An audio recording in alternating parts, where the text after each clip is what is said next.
Hey there, my friend. Welcome back. This is Dr. Anthony Balduzzi from the Fit Father Project and the Fit Mother Project. And I get asked this question all the time. Dr. A, should I eat before or after my workout to lose weight? And I think this is such an important question that I want to cover in depth in this training. And when I give you some advice on different times of eating and meal timing setups based on if you work out in the morning, if you work out in the afternoon, or if you work out after work or late at night, I'm going to give you the answers to the different kinds of questions. I know you're going to learn a ton in this video, so get out your pen and paper, take some notes, and let's dive on in. FitFatherProject.com. All right, so let's get into this topic on should you eat before or after your workout to lose weight. And I want to start this by looking at a morning workout setup. So you're the type of person, for example, who may work out in the morning, and the question kind of is, should you get up and slam some food very quickly and then go work out, or should you work out fasted and wait until after your exercise to have the food? And the quick and dirty answer here is I prefer the second option, that you work out fasted and you have the meal afterwards. And I prefer that for two reasons. The first reason is that when we eat food, it actually takes a little bit of time for it to digest. So let's say that you had 2 eggs and you had a banana and a piece of bread with some peanut butter, for example. That meal is going to take at least an hour, if not 2-3 hours to fully digest. So if you're slamming this and expecting to go to the gym and get benefit from that food, then you're really kind of wasting your time in that sense, because that food's sitting in your stomach, it's not digesting, and now you're putting your nervous system into a sympathetic state, which is when we're exercising and our nervous system is all fired up. That's not going to actually help your digestion. So in that case, I say, hey, skip the food in the morning and just do some water and rehydrate, exercise fasted, and then have your breakfast afterwards. And that's a very common setup. Now, that's not to say that if you absolutely feel better, if you have a little bit of protein in your body, then doing something like a shake can be fine, because like a shake of some whey protein, 20 grams of protein, very fast digesting, very easy to digest. You don't have a lot of food sitting in your stomach, and that could be enough to hold you over.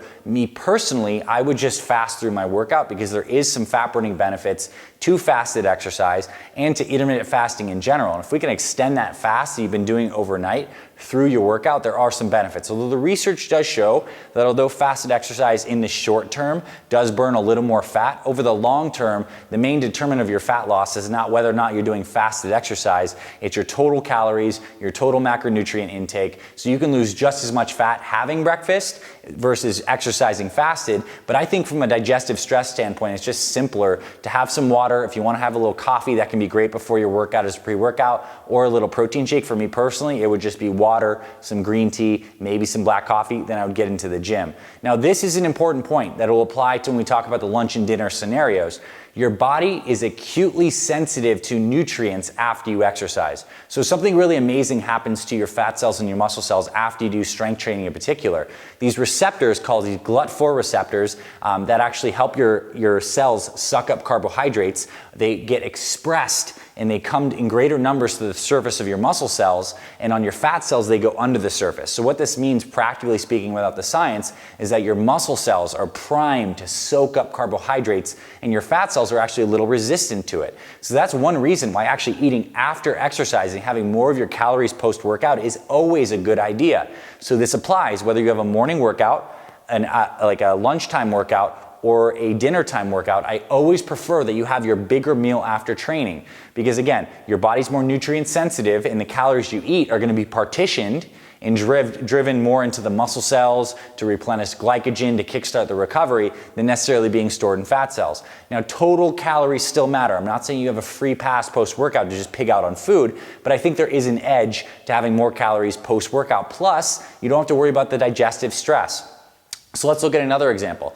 Let's say that you're not a morning workout person, you work out sometime in the afternoon. Then you might either intermittent fast all the way through the morning, all the way through your workouts. Let's say you work out 11 and you might have your first meal at noon in an intermittent fasting setup. Or maybe you did have breakfast at 8. You might have a small snack around 10.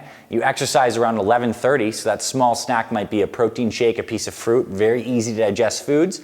You get in there, you hit your workout, then you have your big lunch after the fact. That is another great setup. A bad mistake would be you go have a huge salad with a bunch of chicken on it, maybe a side of rice, and you have your big lunch, and then you go try to work out 30 minutes later.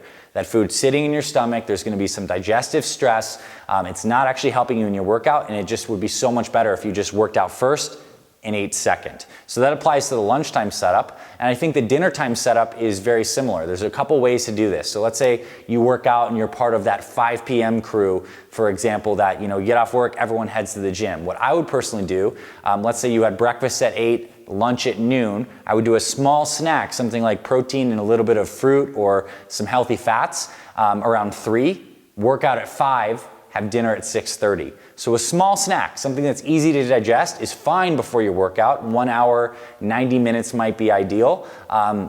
Then you go train, then you have your big meal at dinner.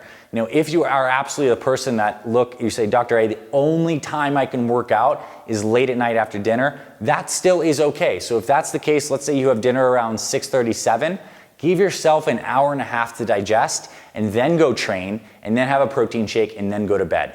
That would be ideal. Give yourself at least an hour, if not an hour and a half. And something I think that can help if you're the person that needs to, just by schedule alone, needs to have dinner and then work out afterwards, getting something like a digestive enzyme to help facilitate the digestion process of that big dinner meal could be great.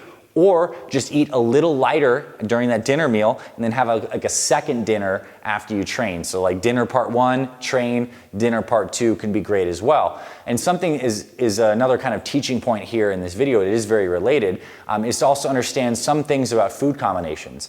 Whenever we pair healthy fats into our meals, it's very good from a perspective of controlling our blood sugar and actually causes our meals to kind of time release, and it slows down the digestion. So we can use this to our advantage.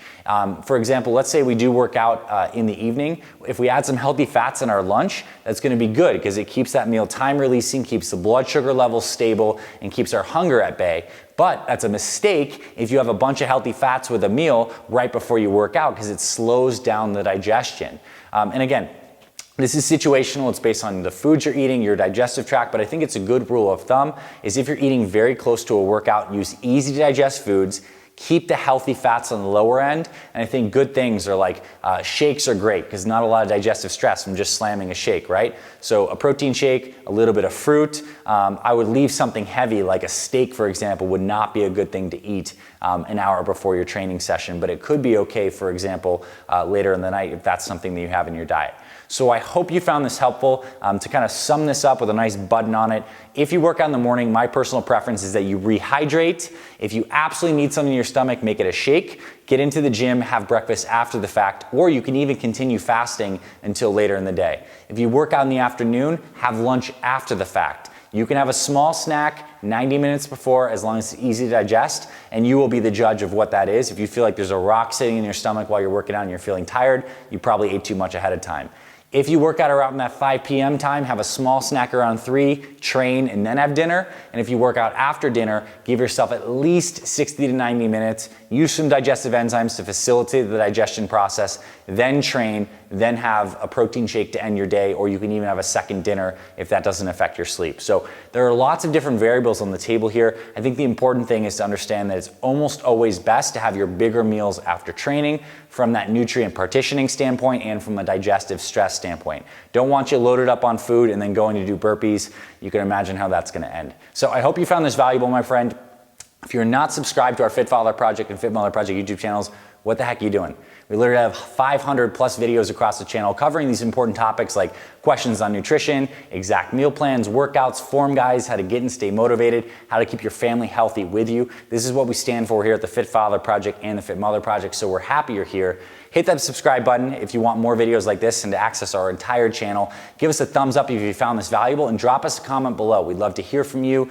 We have an amazing community that's growing here on YouTube, so that's there for you as well. And if you do want actual guidance on what you should be eating and how you should be exercising, there's links below in the description for our free one-day meal plan and our free 24-minute fat-burning workout for busy fathers, and we have a women's version for busy mothers on our Fit Mother Project channel as well. All that's in the description. I hope you found that valuable. Hit the subscribe button, thumbs up, drop a comment below. I'll see you around the channel, my friend, and I'll talk to you very soon.